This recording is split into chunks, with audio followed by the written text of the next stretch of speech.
August 1, 2018 Nepal इतिहासको पहिलो one day international game नेदरल्यान्डसँग खेल्दै थियो।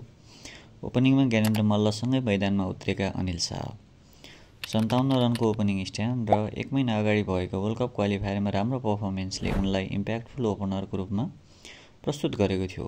फ्यानहरूले ओपनिङ लाइनअप अब बलियो हुन्छ भनेर सोचेका थिए, तर कथा सजिलो थिएन। पहिलो खेलमा 22 रनपछि दोस्रो खेलमा मात्र 4 रनमा आउट भए। पारस खड्काको नाटकीय अन्तिम ओभरले नेपाललाई 1 रनको ऐतिहासिक जित त दिलायो, तर अनिल शाहका लागि अन्तर्राष्ट्रिय करियर भने रोकिएको जस्तै भयो। 4 वर्षसम्म ओडिआईमा इन्जुरी अनि अन्य कारणले मौका पाएनन्। 2022मा पिएनजी विरुद्ध फर्किँदा 2 गेममा जम्मा 7 रन मात्र बनाउन सके। आलोचना बढ्दै गयो र फेरि उनी टिमबाट बाहिरिए। धेरैले सोचे अनिलको इन्टरनेसनल करियर यतिमै फिनिस भयो। कमब्याक इन 2024 तर 2024मा क्यानाडा विरुद्ध सरप्राइज प्याकेजको रूपमा उदाए। पहिलो गेममै हाफ सेन्चुरी र दोस्रो गेममा सेन्चुरी। यो पर्फर्मेन्सले उनलाई पुनः हाइटमा ल्यायो। धेरै फ्यानले सोचिसकेका थिए यो त फरक अनिल शाह हो। Ups and down in league 2। त्यसपछिको 2024 देखि 2027 सम्म हुने लिग 2 को साइकलको फर्स्ट म्याचमा नामिबिया विरुद्ध खेल्दा फेरि उतार चढाव आयो।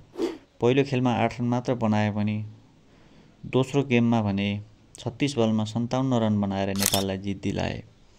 त्यसपछि फेरि first time in ODI dugout हुन पुगे। यस्तो पर्फर्मेन्सले उनलाई लगातार आफूलाई प्रुभ गर्नुपर्ने प्रेसर इन्क्रिज भएको देखिन्छ। Career stats ODI and T20. अनिलले ओडिआईमा 17 म्याच खेल्दै 403 रन बनाइसकेका छन्, जसमा 112 को हाइएस्ट स्कोर रहेको छ। 26 को एभरेजमा 4 हाफ सेन्चुरी र 1 सेन्चुरी पनि लगाइसकेका छन्। ओडिआईमा उनको पर्फर्मेन्स एभरेज नै देखिन्छ, तर टी20 आईमा भने 2018 देखि 2025 सम्म 14 म्याच खेल्दा 16 को एभरेज र 119 को स्ट्राइक रेटमा जम्मा 218 रन मात्र बनाउन सकेका छन्, जसमा कुनै पनि हाफ सेन्चुरी छैन।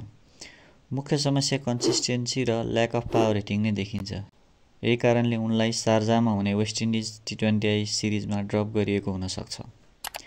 के लाग्छ तपाईहरुलाई? अनिल शाह वेस्ट इन्डिज टुरमा हुनु पर्थ्यो कि पर्दैन थियो? आफ्नो विचार कमेन्टमा राख्नुहोला। अनिल शाहको स्टोरी स्ट्रगल अनि कमब्याक हो।